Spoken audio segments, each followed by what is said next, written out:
Hi friends, welcome to my channel Daddy's Kitchen. Please subscribe to my channel by clicking the subscribe button and do not forget to click on the bell icon to stay tuned for many recipes from Daddy's Kitchen.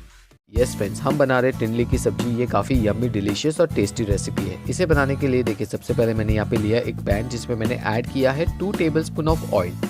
Oil हमारा गर्म हो चुका है। अब मैंने इसमें add किया 1 onion को भी हम सौते कर लेंगे 1 से 2 मिनट तक। और अनियन को सौते करने के बाद फ्रेंड्स हम इसमें ऐड करेंगे क्रश किया हुआ जिंजर गार्लिक। राइट फ्रेंड्स, तो देखिए यहाँ पे हमने near about 1 tablespoon of ginger garlic add कर लिया है, जिसे हमने क्रश कर लिया था। इसे हम सौते कर लेंगे 1 से 2 मिनट तक। और फ्रेंड्स अब हम इसमें ऐड करेंगे टिंडली की सब्जी, जिसको हमने इस प्रकार से काट लिया था। राइट फ्रेंड्स, तो टिंडली की सब्जी ऐड करने के बाद हम इसे फ्राई कर लेंगे for near about 8 minutes. Right friends, इसे पकाने के लिए थोड़ा समय लगेगा, तो मैं इसे आराम से फ्राई कर लूँगा 8 मिनट तक ऑन मॉडरेट हीट।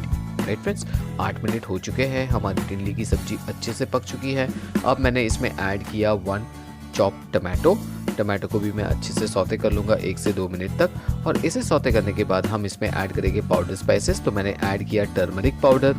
इसके साथ मैं इसमें ऐड करूँगा 1 teaspoon of red chilli powder. और अब मैं इसमें ऐड करूँगा 1 teaspoon of coriander powder. Right friends, तो इसे ऐड करने के बाद हम इसे भी अच्छे से मिक्स कर लेंगे।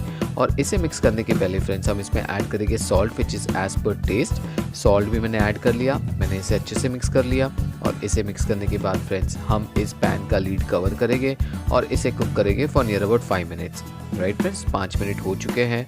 हमारी सब्जी जो है वो ऑलमोस्ट रेडी हो चुकी है। अब मैं इसमें ऐड करूँगा ग्रेटेड कोकोनट। राइट फ्रेंड्स, तो यहाँ पे मैंने ड्राई कोकोनट को ग्रेट कर लिया था, उसको मैंने इसमें ऐड कर लिया। मैं इसे अच्छे से मिक्स कर लूँगा और इसे मैं ट्रांसफ़र कर लूँगा एक सर्विंग डिश में। तो फ्रेंड्स, टिंडली की सब्जी रेडी हो चुकी है। ये काफ़ी यम्मी और डिलीशियस रेसिपी है। अगर आपको मेरी ये रेसिपी पसंद आई हो तो please like, share and subscribe to my channel Daddy's kitchen.